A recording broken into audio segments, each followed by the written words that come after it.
Today we're going to talk about mysteries from the 90s.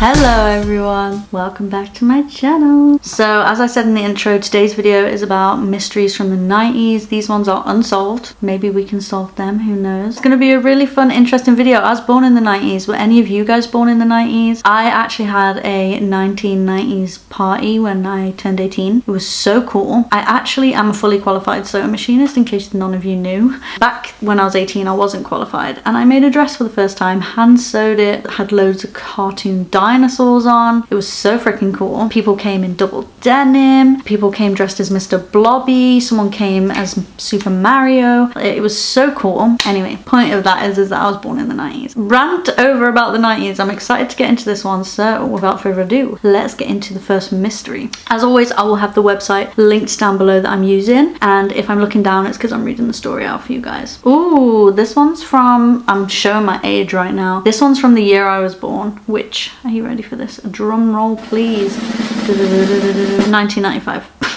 I mean, I do have 95 tattooed on my arm, so if you've seen that, you've probably put two and two together. But this one's from 1995. So this says, who sabotaged Amtrak's Sunset Limited in 1995? Train tracks sabotaged in the night. Train derailed, one man dead. This is not a 19th century tale, but one that took place in 1995. Almost 70 miles outside of Phoenix, a desolate patch of desert, one of Amtrak's Sunset Limited trains was speeding towards California in the early morning hours of October 9. Suddenly, it shook violently and the 8 passenger cars derailed, 4 of them falling off a bridge and landing in the dry riverbed below. 78 people were injured and 1 Amtrak employee was killed. That is horrifying. Can you literally imagine being in a train car and then it's flying off into the river? Like, I actually cannot even imagine the fear that these people were feeling at that time. As passengers in the rear of the train waited for the injured to be tended to, passenger Neil Halford stepped outside to get some air. A piece of paper under a rock caught his eye. When he picked it up, it didn't take long for him to realize it was a note from whoever had tried to derail the train. Then he found another one. Authorities found 2 additional notes in the area. The notes allegedly left by a group calling themselves Son of Giuseppe. The notes railed against the government's actions in Ruby Ridge, ID, and Waco, Texas, I think. TX, that's Texas, right? As the investigation proceeded, it was discovered almost 30 spikes had been removed from the track and the rails forced apart. The culprit also sabotaged the computer system that would have otherwise warned the engineers of an issue with the track. Despite the notes, authorities could never tie the incident to an actual group, and even after scouring the crime scene, no surefire clues were ever found that could point to who was out in the remote area of the desert in the middle of the night and why they targeted that train. The FBI offered a $310,000 reward for any tips leading to an arrest, but to this day, no suspects have been identified in the mysterious sabotage attack. I wonder if there was like DNA on them. I know there wasn't DNA back then, but there must have been some sort of DNA on the notes. What about handwriting experts? Can they not put it in the media and get other people that know this person's handwriting to identify the handwriting? I feel like there's so many things they could do nowadays to solve this today. So hopefully one day they do, so the people that were injured and the person that died can get justice. This one is called What Was the Khlokoyt Incident? And I think this is an alien one. So strap on your spaceship seatbelt and let's get into it. What would become known as the Khlokoyt Incident took place in March 1993. Though considered by UFO enthusiasts to be one of the most obvious examples of alien contact, authorities tried to brush off the incident with various explanations. Throughout the United Kingdom, hundreds of eyewitnesses reported seeing a triangular-shaped aircraft with white lights in the sky over the last few days of the month. Some say it hovered as low as 200 to 400 feet from the ground. The aircraft emitted a humming sound that could be felt. Police reports even noted the aircraft fired a beam of light, then took off. The unidentified flying object was never picked up on radar. While many pointed to alien activity, even police and government officials, there were other theories. Some say it could have been debris from a Russian satellite that was launched the day before. Other theories pointed to a vague, exotic atmosphere phenomena. Those who witnessed the flying object that appeared over those 2 nights, however, are convinced only by one explanation, and it is that what they saw doesn't live on this planet that we know of. They have that we know of in brackets, so I had to make it sound really dramatic. But yeah, I genuinely believe in aliens. I think that it's silly to think that we're the only intelligent living life form in that big ass universe. I also don't like to speak about space for a long period of time because I get really freaked out. Space is one of those things that freaks me out too much, so I won't dwell on this topic too long, but I did want to talk about it because it's kind of interesting. And also I feel like Cosford is close to where I used to live, so it was crazy when I first saw Cosford. I was like,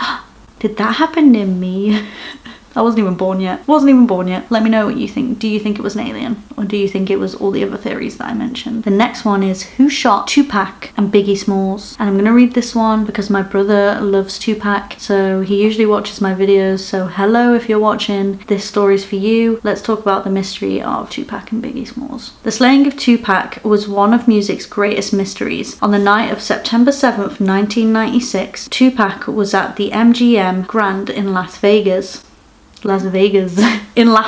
watching the Mike Tyson fight along with Suge Knight. Tupac had an encounter with a known Crips gang member, Orlando Anderson. After a scuffle between the two, the men went their separate ways. Later that night, Tupac and Knight were headed to one of Knight's clubs, Club 662. At a stoplight, a white Cadillac pulled up next to their car and fired multiple shots into the vehicle. Knight walked away with just a minor injury from a bullet fragment. Tupac, however, was hit 4 times. Twice of those were in the chest. He was taken to the hospital and kept on life support for 6 days. He passed on September 13th. Eyewitnesses pointed the finger at Anderson, who Tupac had encountered earlier that night. Tupac had also shown allegiance to the Bloods, gang rival of the Crips. However, Anderson was killed shortly thereafter in a separate gang event, and authorities lost their first lead. After that, Tupac fans and media alike looked to Tupac's former friend turned rival, Biggie Smalls, also known as the Notorious B.I.G. Evidence exists that Biggie both provided the gun involved in Tupac's slaying and offered the Crips $1 million to assassinate his rapper rival. However, Biggie himself was slain 6 months later, so that lead 2 went cold. A third theory implicated Knight himself. Rumours had swirled about Tupac planning to leave Knight's Death Row Records, and Knight reportedly got wind of it. Knight has denied the accusations, and no evidence to support this theory has ever been obtained. The final theory is Tupac didn't die at all. Believers of this theory point to Tupac's mother's vague words about how her son died and the several posthumous records released by the rapper. To this date, despite the many theories, some more realistic than others, the case of Tupac's slaying has gone unsolved. Biggie too was shot and killed while he was sitting in a vehicle stopped at a red light. As with Tupac, rumours abound about who was behind Biggie's slaying, including pointing the finger at Knight as well. But to this day, no suspect has officially been named. So just because Biggie died 6 months later, I don't understand why him dying later on means he didn't do it. Biggie could have been killed by anyone for any other reason. From the facts I'm being presented here, he could have been killed by anyone. So what I want to know is why him being killed 6 months later means that he didn't kill Tupac 6 months earlier. But also, if this Knight guy is involved in Tupac and Biggie's murder, could he be the suspect of both? Could he be the perpetrator? I don't know. I don't have the facts, but I'm leaning more to those theories than I am to Tupac being alive on an island with Michael Jackson is a theory that people have been saying for years. So let me know what you think in the comments down below.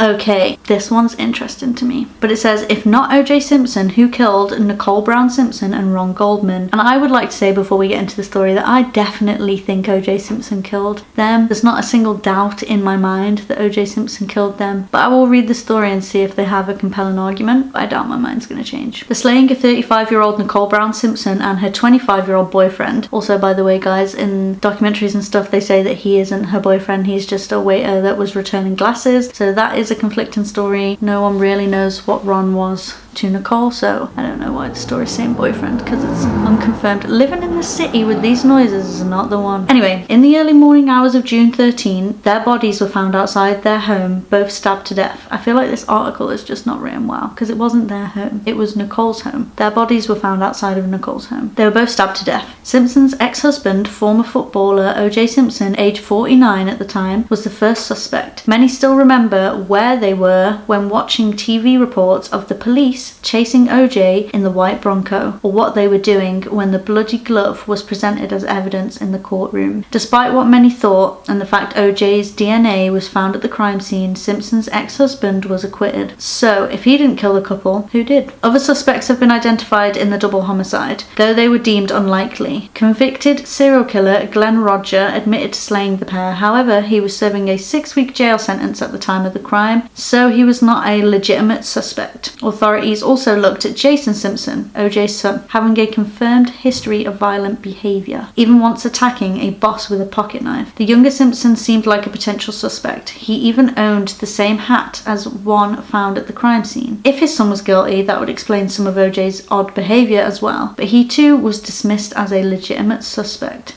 With no further suspects identified, the murderer of Simpson and Goldman has yet to pay for their actions. O.J. Simpson did that. He wrote a book saying "If I Did It," basically talking about if he committed the murders, which is a really weird thing to do, especially if you literally went to trial for it. Writing a whole book on how it would have gone down if he actually committed the murders. And I just feel like there is so much evidence pointing to it being OJ. But I know the rules in America, I believe once you've been acquitted for a crime, they can't try you for it ever again. So even though everyone pretty much knows it was OJ, legally I don't think he can ever get sent to jail, which is just ridiculous. He should have got sent to jail back then. It was so dumb, and if you've never watched OJ Simpson versus the People on Netflix, such a good show. But yeah, in my opinion, OJ definitely did it. There's nothing in this world that could sway my mind. But yeah, I'm going to end today's video here. I hope you guys liked it. Let me know if you have any video suggestions. Comment in the comments below. But it's been great speaking to you again. But yeah, until next time, I'll see you guys soon. Bye.